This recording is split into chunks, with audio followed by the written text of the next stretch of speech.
All right, friends, man, we are back, Bodoski, with a new video, man. We're going to do a reaction video again to JasonBlaha's video here, the gym lifting recruiting fitness slave himself, JasonBlaha, and the Bumbleclot himself. We're going to do a reaction video to the Bumbleclot. JasonBlaha says, Dadbod to Daddy training chest and triceps day. Oh, it's a split day. Okay. Hey everybody, it's JasonBlaha here, and It is. once again, It is Jason. it's time for chest and Blaha. tricep day, and I started the day off with a flat So it's a chest day and triceps day. Oh, okay. bench. I went ahead and wanted to just take 335 for a ride today. I did 4 with 315 Oh, yeah. last week, all flat back paused. So I'm like, let me see if I can get, a couple reps with this today. I'm like, I'll get anywhere between 1 and 3. I got 2. Notice it's sticking right there in the middle. Wow, he got 2 reps with that. Okay. But he's been doing that the whole week, every single day in the garage. So what is he adapting to? Endurance. He's an endurance athlete, broski. Yeah, man. And it's kind of the thing. I came in today and said, I'm going to do some decline work, and I did. It actually made my workout run really long. Okay, friends, let's talk about the adaptation process in endurance, in muscle building, and lifting a heavy weight, neural drive, and a bunch of other things. There are androgen receptors, neural drive, motor units, yada, yada, yada. So we have 3 adaptations. Can you get all 3 adaptations in one? Yes, you could. But can they be split up? Yes, they can.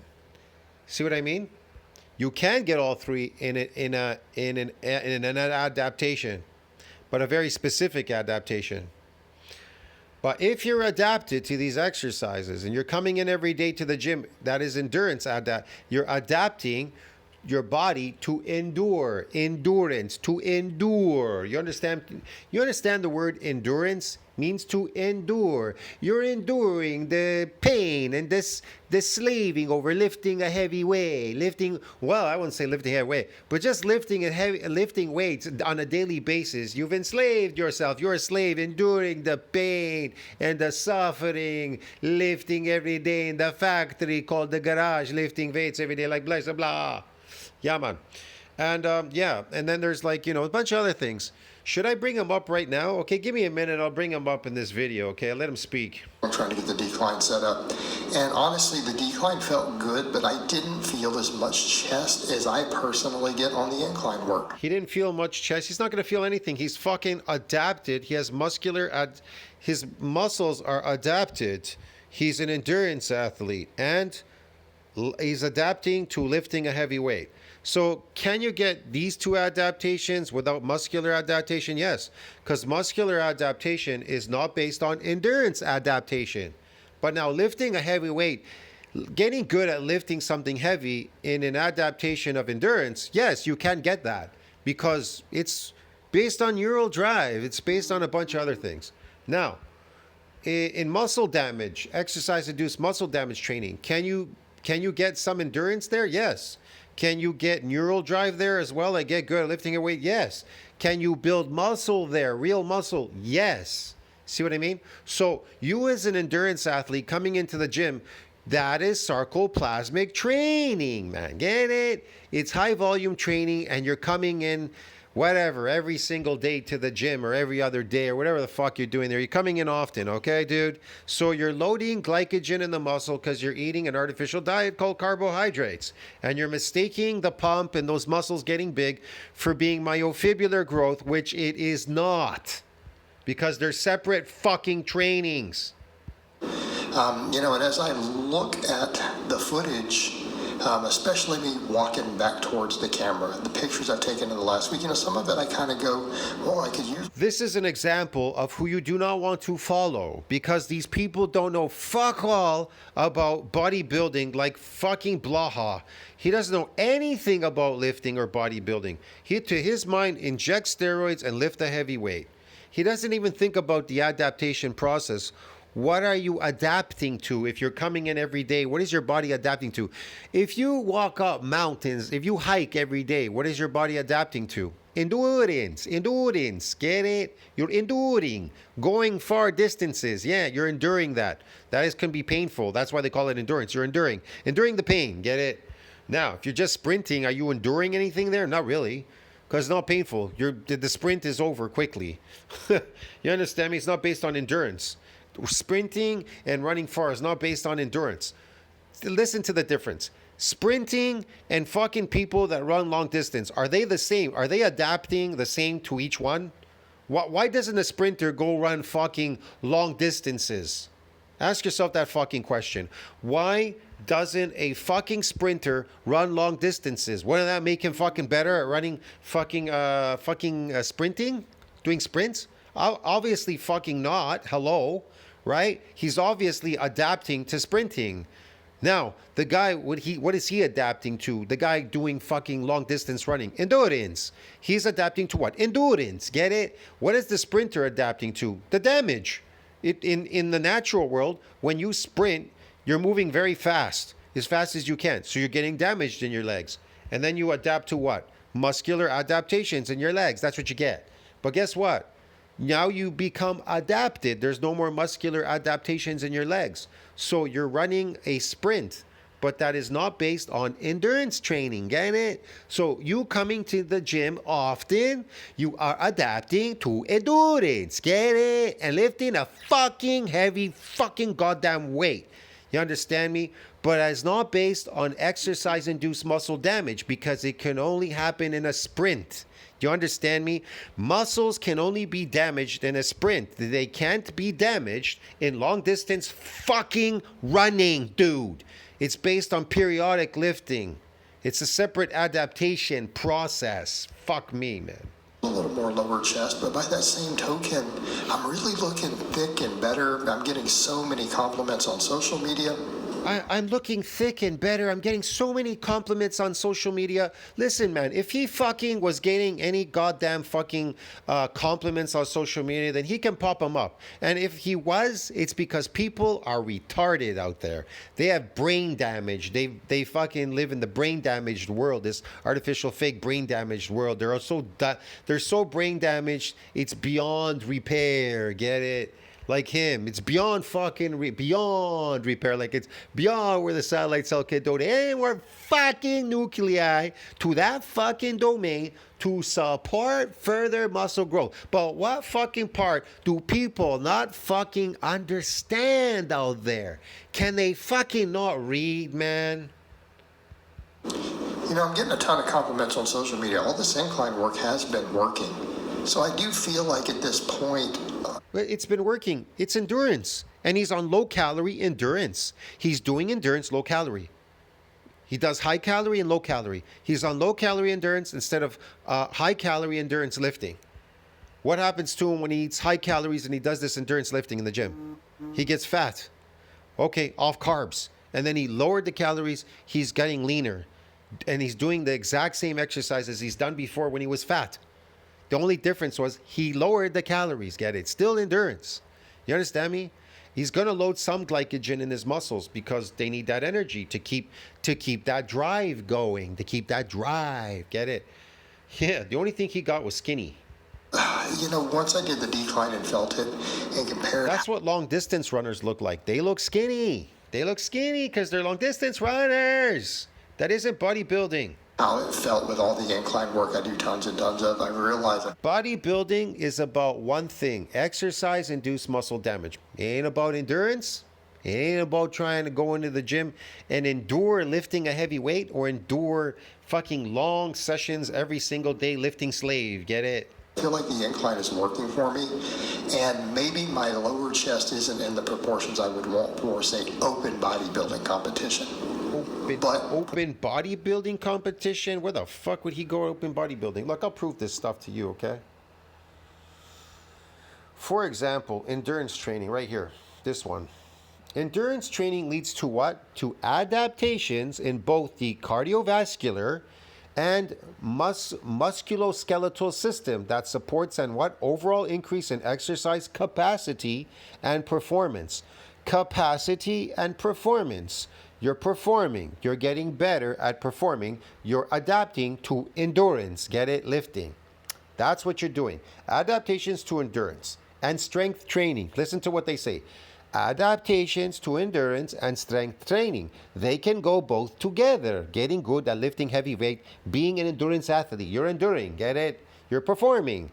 You are performance. You are a performer. But real bodybuilding is not based on performance. You get it, man? It ain't based on fucking performance, dude. It isn't based on performance, I'm telling you right now. Now, muscles, how do they adapt? Muscles adapt to damage. Muscles adapt to damage through a process of inflammation, regeneration, and remodeling. That's how they do that. That's how they do it. How do they adapt to the damage? That's how they adapt. Regeneration and remodeling to that damage. If you're getting damaged, but you're not getting damaged anymore. And then they tell you a whole bunch of things here. They talk about inflammation part, the neutrophils, whatever. The regeneration part. Regeneration, muscle stem cells, also known as satellite cells, are activated and differentiate into myoblast. These myoblasts then fuse with the existing fibers to form myotubes, which regenerate the muscles. Yeah, the muscle fibers mature and they remodel. Yes, that's how you adapt. It adapts by repairing and remodeling a lot stronger. You understand me? It's a lot stronger. It's resistant from further assaults, like it says in PubMed, like I've done numerous videos on it, okay? I'm not going to keep bringing it up. It's in my community section. You can read it. It's way down there somewhere. So there you go. The body sends blood and nutrients to the injured area to help with healing and build muscle. The process is called hypertrophy. Yes, that process, you could call it hypertrophy, but there's also sarcoplasmic hypertrophy. That is glycogen loading. That's artificial muscle growth.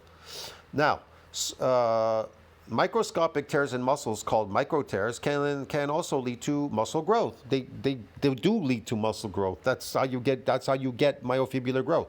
Over time, these tears accumulate, the body's repair and adapts to them. See what they say here?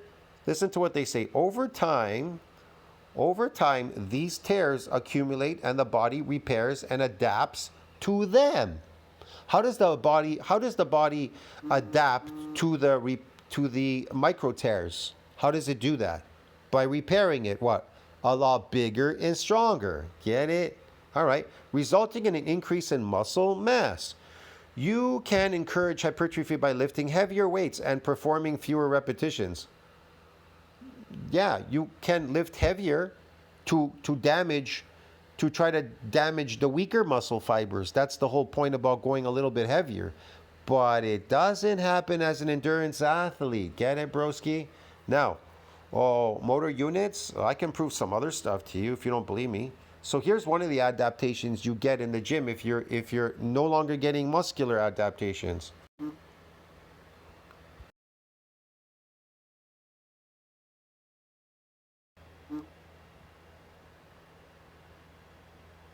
So this is what you get. This is what you get when you're adapted as an endurance athlete. Myocytic androgen receptor controls the strength. So you're getting these myocytic androgen receptors. They start to accumulate. The hormones bind to the myocytic androgen receptor, giving you maximal force production. See that? That gives you maximal force production through hormones.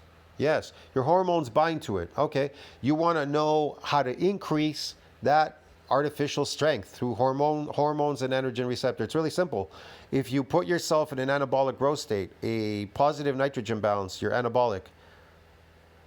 What happens is you convert the catabolic hormone, your body will convert the catabolic hormone to an androgen, so it doesn't have to compete with the myocytic androgen receptor, giving you maximal force production. There you go, in the gym. So now you learn something fucking new. Now, myocytic androgen receptor definitely controls the strength, but not the mass of the limb muscles. So what controls the mass of the limb muscles? Well, a bunch of things. Myostatin, follistatin, the satellite cell, and these bionuclei that are donated by the satellite cell to support further muscle growth. You understand me? But they reached an MAD size limit when you adapted to your exercise. But your problem is you keep coming in now often. You're getting the wrong adaptation. That's why you're all complaining. You think that the muscular adaptations happen because you keep coming into the gym. No, those are sarcoplasmic. Those are sarcoplasmic adaptations. And then there's motor units. There's another adaptation here, motor units. I can bring that one up too if you want to see. I don't know.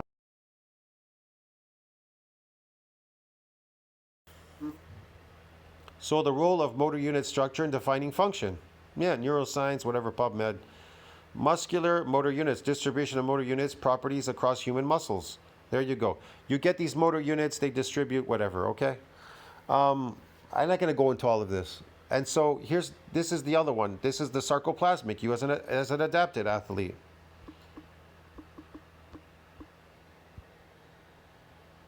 Like I said in all my videos, I brought it up before. So what happens? They get these athletes, right? They're completely trained. They've been doing this training. But listen to what they say. They say largely attributed to sarcoplasmic hypertrophy. They were in the beginning, it says muscle fiber hypertrophy in response to 6 weeks of high volume resistance training. In trained young men, when do you become trained? Here's the question. What if you were untrained? If you came in here, what if you were untrained? What if you were untrained and you did this exercise? Let's say you were untrained. But what makes you trained now? Well, they've been doing this for 6 weeks, right? What happens if you're untrained doing this exercise in the beginning when you start doing it? What happens? You get this damage, right? Because we know what? We know in science that what? Hold on a second.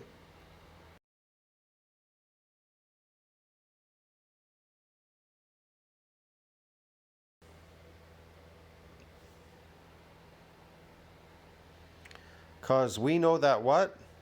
A unique feature of eccentric exercise is that untrained subjects become stiff and sore the day afterward because of what? Damage to muscle fibers. Yeah, man. Get it, Brodsky? So they get damaged. Okay. It's NCBI right here. There's one, There's one I want to explain to you. This damage, though, goes down. After about a week or two, this damage dissipates with a second bout. Hold on a sec. I don't know if I can bring this up.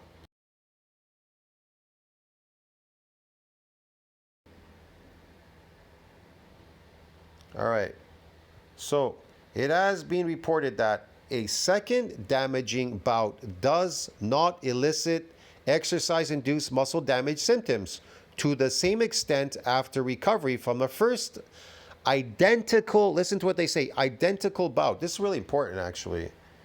I should copy this because this is really good, man. This is... I don't know if I posted this in my section, but anyways, attenuation of eccentric exercise-induced muscle damage. The attenuation, okay? So, the symptoms with the second identical bout. This attenuated response has been attributed to the phenomenon often referred to as the RBE, the repeated bout effect phenomenon. You could call it that because that's the adaptation process now.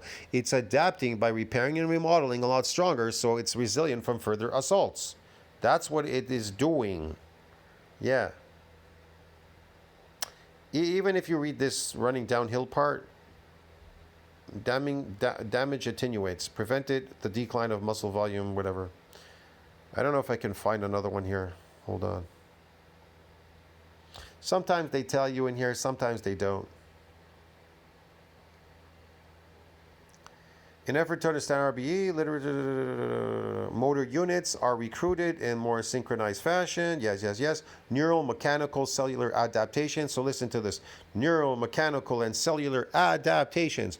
There are many adaptations happening in bodybuilding. If you don't understand how the adaptation process works, I think you need to go back to school and get educated, dude. Get it? If you don't know, here's another thing. What did they tell you here? Exercise-induced muscle damage? Ultrastructural components of muscle induced by unaccustomed eccentric exercises referred to what? Exercise-induced muscle damage. It's a training. Look, exercise-induced muscle damage and the repeated bout effect. They tell you right here.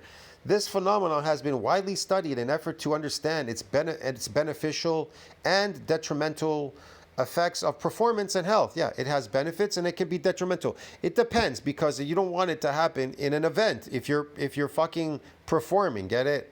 So effects on performance and health. It has a lot of effects on health if you get damaged because you increase the satellite cell pool. Now, how does it affect your performance? Well, if you get damaged and you're performing, then you're fucked. If you get damaged and you build more type 2 muscle fibers, that will add to the performance. Okay. The most commonly reported EIMD symptoms are losses in muscular function, edema, soreness, stiffness, and leakage of intracellular proteins to the bloodstream. Well, that's what happens. That's how you build these muscles. Get it? They have to get damaged. Okay, we compare the isometric and eccentric contractions are known to cause what? Significantly greater magnitudes of damage. They are. That's why I never do the full range of motion. I never do the full concentric. I do eccentric exercise. But people complain and they try to post some videos of me doing eccentric. They're like, "Oh, look, he's doing eccentric. He's doing partial reps. I'm not doing a partial rep. I'm doing eccentric reps. I'm just not doing concentric." I know guys that go to the gym and do concentric reps. Have you seen them? They hold the weight, they lay down, they hold the weight halfway, and they keep bringing it to their face, a little bit down into their face, to their face, to their face. That's a concentric exercise. I've seen stupid people do that, but they're useless because they're not associated with muscle damage. Although eccentric contractions promote greater strength levels, this is what they say here.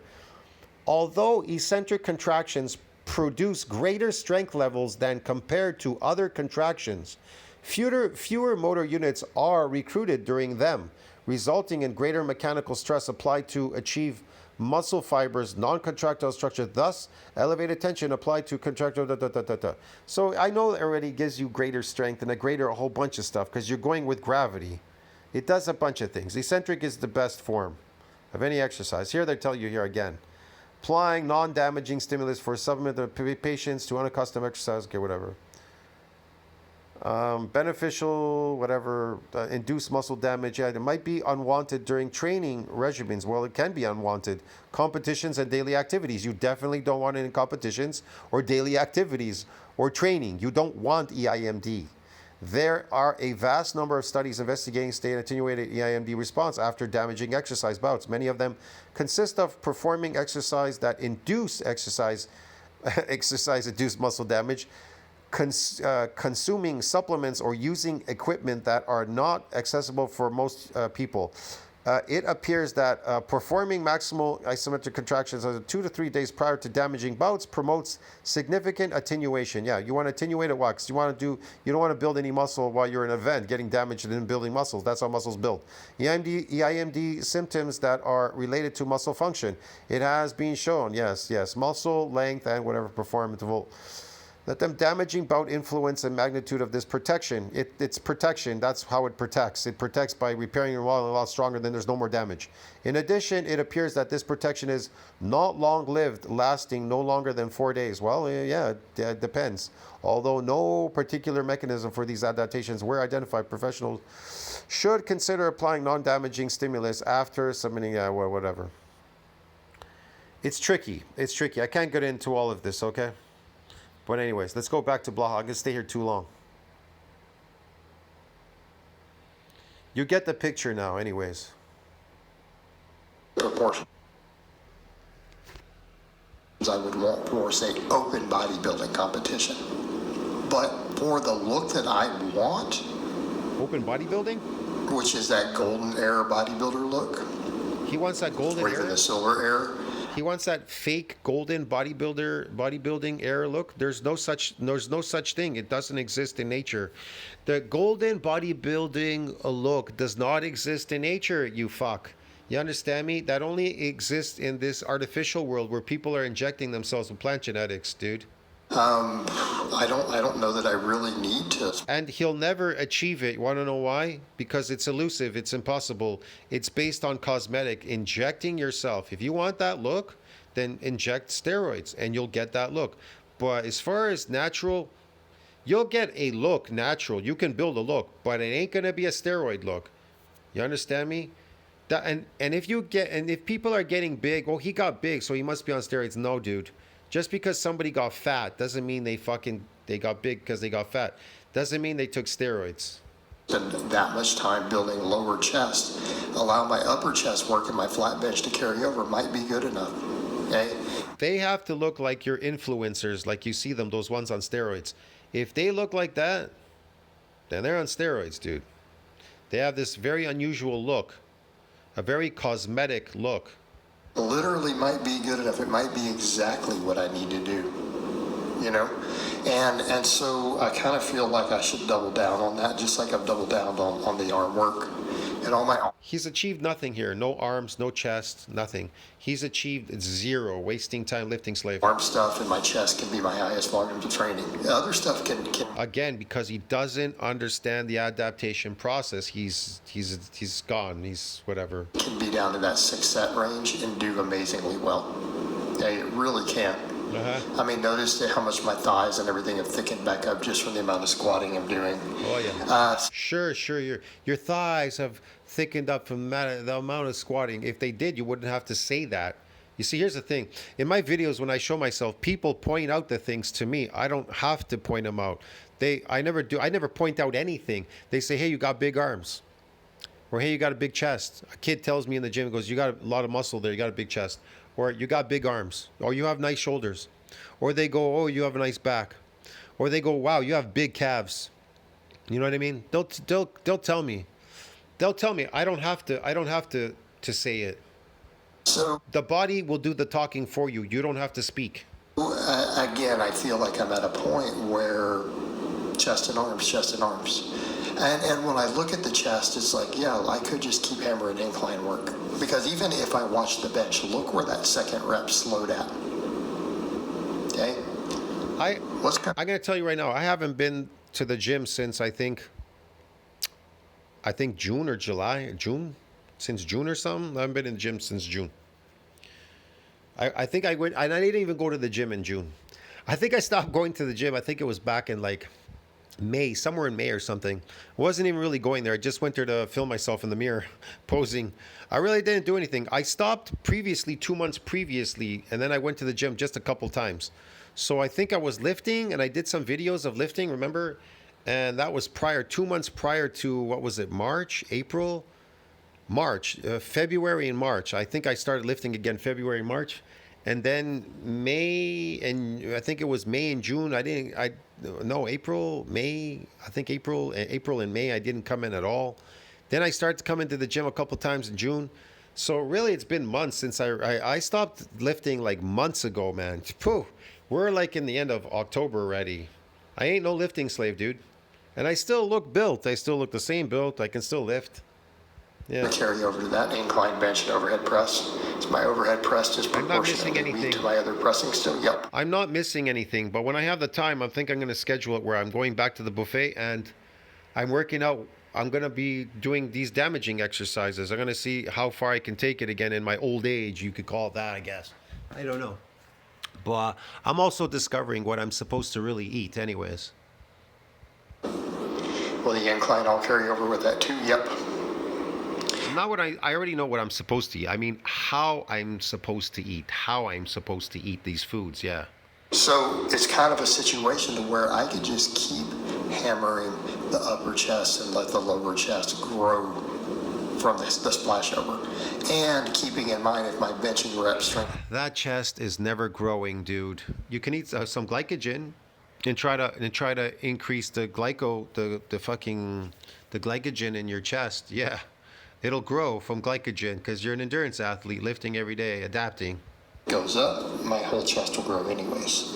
Yeah, it'll go up and your chest will grow anyways because it will adapt because you're an endurance athlete. You'll be able to load more glycogen in your muscle. Keep pumping it in there. See, unlike runners, they use their legs, so they run long distances, right?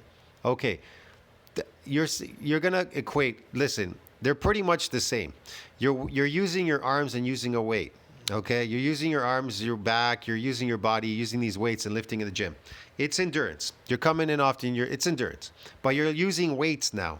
And so what happens is the weight plus the endurance, you're pumping glycogen in the muscle, you're eating carbs and you're pumping it in there. That's all you're fucking doing, dude.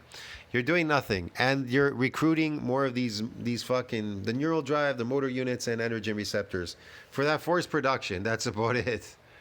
So that you could be a good lifting slave in the factory on the line for 6 hours a day. Lifting heavy and then being endurance, yeah. So again, the case of maybe I shouldn't worry about. That's why your body adapts. Your body has many mechanisms to adapt to just about anything in this environment on this planet because it was made that way. But You don't know how to manipulate the adaptation process. Well, some people will tell you this hormetric thing is going to make you live longer if you abuse your body, like doing hormetrics. Once in a while, you cause like some fucking pain or something to your body hormetrically, you're going to live longer. No, you're not. What you really should do is be eating stuff that keeps your body together. Like, what's the glue that keeps your body together? Think about this for a second. Let's ponder this. It's collagen. Collagen is the major structure of every cell in your body. You, your cell, your body, everything. Okay. So what's the one thing that you want to eat a lot of? Collagen. Okay. How do you extract it? How do you make it? Well, most people have a slow cooker or whatever, a big pot, and they just throw a bunch of bones and tendons. They throw bones and tendons in there. Well, there's some beef connected to the bones, whatever, and they boil it down, and then they remove the meat, they place it in a plate, and then they boil the bones down even more to extract the collagen from these bones. Yeah, and some of it, maybe some beef skin, you can put some skin in there or something. And so, yeah, and so they make these collagen drinks, and then they drink them every day. That'll make you healthier, younger, and stronger. Yeah. See what I mean? Yeah. That's better than anything hormetric. I think I need to just continue this trend because look how much better I'm looking. And again, people can see the screenshots. You'll see me Yes, keep this trend up. He's looking so much better. 85 years old. Okay. towards the camera. Sure. Like once I got a good pump and walking towards that camera. Like, see, a good pump. He got a good pump. He upped the carbs now because he's looking pumped, baby. So he got lean, and then now he wants to look pumped, lean and pumped. Get it? that's kind of Or maybe that's an inflammatory response he's getting. That pump is inflammation. He's just inflaming his muscles because he's a lifting slave. Endurance does inflame your body. It doesn't cause it causes inflammation. a big deal. Kind of a big deal. So I do feel like maybe I should just double down on it. And again, you guys will see the decline work. But the incline today, so I did my normal 7-7 225, which I got last time. And instead of trying to go for an all-out rep thing, I'm like, let me put 245 on, because I got 225 for 8 last time. Yeah, Whatever sure. I can get with it. I got 4 reps. Oh yeah. Got 4 reps. It's You got 4 not reps, bad. bro. You got 4 I'll reps, take bro. that. You got 4 reps, Okay, bro. but the decline is so much work to set up. Oh, yeah. Like, look at all this. I finally figured out a way to lock the thing in, but it makes my calves cramp. There's still a slight stability issue. I just don't have a proper decline bench. But even if I did, when I do it, He doesn't have a proper decline bench. I think this is pretty good here. I don't know. it felt like a close grip bench. Decline bench. But even if I did, when I do it, it felt like a close grip bench to me. The question is, does it really matter? Who cares? Huh. Right? It felt like a close grip bench in terms of both stretch on the pectoral, on that tricep emphasis. But I'm already doing a lot of tricep work. I actually have a separate tricep isolation on my shoulder day after my overhead pressing. So my triceps are getting plenty of specialization. I don't need my decline to do it. I need my decline to do it. But, I mean, it's nice to work some in, but I think what I'm going to do in this slot is just throw the incline dumbbell back in like I've been doing the last couple of weeks, which I feel like has really helped enhance my look, really pushing that with the arm work. And my arms are bigger. A lot of people notice it, especially on the arm day. My arms are bigger. People notice, especially on the arm day. Especially on the arm day, they look bigger because you got them pumped a little bit. His arms are never growing. What are you talking about? Your arms are getting way bigger. Yeah, because once they got a pump. Yeah, once they got a pump, they looked pretend big. Man, they got inflamed in a pump. He's eating carbs. He's eating carbs because he's getting pumped now. He's faking it now. Endurance athlete. Endurance people get pumped. So we need to be able to keep that all the time, right? So that's coming along pretty well. Just keep doing what's working, and then keep pushing the upper chest. Right? We keep pushing all that upper chest work. I Pushing feel that. like again that is going to Keep pushing, man. give me what I need to get. Yeah, it's gonna get me where I need to get. But again, I wanted to experiment some of the decline because so many of my clients get a lot out of the decline, Oh yeah, they sure do. right? But I kind of almost look at the decline and go, is that for a finishing touch for bodybuilders? people who really struggle with chest. I don't really struggle with chest. I have such a thick rib cage. I really don't struggle with chest. Why am I getting DOMs? Oh, why am I getting fatigued? Because your endurance is getting fatigued. Why am I getting DOMs? Because that's associated with an adaptation in EIMD training. Why am I getting fatigued? Because that's an adaptation in fucking endurance training. Why am I getting the pump? Well, because you're getting pumped because your body's, for every gram of glycogen, 3 grams of water drawn between skin and muscle into the muscle, broski. Get it? That's called sarcoplasmic hypertrophy. Oh, what's that based on? Endurance training. Oh, why am I getting better at lifting heavy weight, but I'm not getting a bigger? I'm getting a stronger, but I'm not getting a bigger. Why am I not getting a bigger? Because I'm getting stronger. Because getting good at being stronger at lifting heavy weight is not based on EIMD adaptations. Get it? You understand me? You can't have getting a stronger. You can't be getting better at lifting a stronger and getting an EIMD. You can get an EIMD and get a stronger, but you can't get a stronger and get EIMD. Get it? You know, I don't really struggle with it. So again, it's like that upper chest, building all of that area, that tie-in, that is really what's going to give me that density. Because what I really want... See, getting a stronger adaptation doesn't get you an adaptation in EIMD training, because that training doesn't work in that training, in endurance training, coming in often to the gym. EIMD is not based on endurance training. It's based on exercise-induced damage, like it says there. And it tells you in science it has to go through a repair and a remodeling, and a bunch of stuff. It has to go through a series of events and whatever. There's a bunch of things here. And this definitely, it's based on getting damage, is based on an unaccustomed bout of exercise will get you this damage. An unaccustomed bout of exercise. Bout of damaging exercise. Yeah. It doesn't say trained anywhere in science. It says unaccustomed, untrained, unfamiliar. That's what it says. It doesn't say trained. When it does say trained, it says, well, it's associated with what? Sarcoplasmic. What I'm doing with all this, I'm chasing that extra density. I just want that extra striated look through that chest. He just wants that, but he doesn't know how to get it. He needs a coach like me. I would have to coach this guy, the fake coach, Blaha. I want that split through that upper chest. I want that fullness through all that. He wants the split through the chest and the fullness and all that, but he's never gonna get it. Never. Hey, as I continue to get a little leaner, I'm at a point now I need to just slowly get leaner. Now I need to keep filling out, recomping, and slowly drop the body fat. It's still gonna be a slow cut, right? But now that I'm carved up a bit, doing all this other stuff, the scales climb back up, but I feel like I'm continuing to get leaner. Oh yeah. But again, when I get up from these, you'll see kind of where I'm at, walking towards the camera. These are the screenshots I'm putting up, and the compliments and the likes and everything on social media are going way up. My outreach. The compliments and likes on social media are going way up because I got skinny. I'm not fat anymore. My body went back to homeostasis. It's just blowing way back. Or kinda it is. I don't know. Actually, it's aging. Up on that. Yeah, it's blowing up. And for people are hard to measure outreach. I literally have tools that measure it, algorithms, analytics. Look at him. There's nothing going on there. There's nothing. There's nothing. He looks like an ordinary guy. You wouldn't even know he lifted weights, man. He looks like a regular dude walking down the street. It's a regular dude walking down the street. But yeah, right there walking towards the camera. Right there going back and forth. Okay? He thinks that he's impressing you by walking into the camera. Yeah, okay.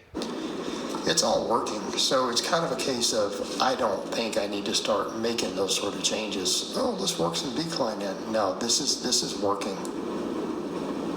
But does upper chest and the arms need to continue to be a priority? We'll say he did a good job in getting skinny. He got fat before in the past. He got fat and then he got skinny. I think so. But are arms really even lagging anymore? I don't think they are. Right? I have such a big rib cage structure that certain stuff can look a certain way, but really, my arm development's getting pretty decent. He has a big rib cage, kyphosis. That's what he suffers from. He's a small rib cage. He has kyphosis of the back. What I'm doing is working, so that's working. the upper chest stuff has been working. It is helping me get the kind of that silver and golden era bodybuilder look, right? Silver golden era bodybuilder look. If you want that look, inject steroids. Oh, I forgot. Blaha is already on steroids. He's admitted to taking TRT or some bullshit. How's that working for him, man? Why doesn't it work for him? I don't understand. Which is really what we want. That's the name of the game. So again, it may be a matter of just pushing incline, which will invariably still help my triceps, right? Why do you think he has to be on TRT and do all these artificial things? Because he eats slave food, man. He lives a slave life. Triceps, but then we do a couple tricep exercises. Yeah, right there, walking towards the camera. Come on, guys. Look at him. He's trying to impress you. He's sucking in his gut so hard and just walking, pretending, and flaring out his rib cage. What a fake, man. He's funny. We're in a good spot. Just keep doing what's working. Keep the diet on point. The super clean diet, the fasted cardio, the fasted training. Pushing the upper chest and arms a little more. Make up for all those years of powerlifting. Sure. Right? But the upper chest stuff will, because of the front delt work and everything, will fix also where I'm weak on the bench. Oh, okay. But like I said, I wanted to mess with some decline today just to do it. But also here I should point out, because I'm doing the incline extension on shoulder day, I wanted to work this flat laying extension back in, because this one by head, I feel this so much. And I didn't like taking it out just to focus on the incline one. I didn't fully like that. Okay. So this is a good spot to put it back in with all the heavy chest work. But there we are. See what I mean, guys? We're in a good place. You know, and the waistline needs to continue to tighten up the loose skin, but it's getting tighter. Everything's getting tighter. Everything's getting tighter. The loose skin is getting tighter. It's getting, yeah, I already knew that from lifting, and he's got reduced calories. He's lifting all the time. Of course, it'll eventually tighten up with the time. Doing better. Everything's working. Keep pushing it. And I decided to finish off with a set of flies. I'm like, maybe I didn't. Unless of course he rolled it all the way down into his shorts, his booty shorts. Get enough incline work today. Let me do some flies just to finish it. They felt really good, so I think that's what I need to do. You know, at some point you got to tell yourself these are useless. These exercises, you know, like they're not damaging these muscles. That there's nothing going on there. There's like nothing going on except you're just aging. You're accelerated aging. I might do 3 types of incline movements. My chest and arms will get the most volume out of anything. All right, guys, but that's really all I have to say on that today. I hope it's been informative, and I'll talk to you guys and gals next time. Yep, I'll see you in the next one, friends. Tell me what you think about that. Like, subscribe, support the channel. See you in the next video. Ciao, man.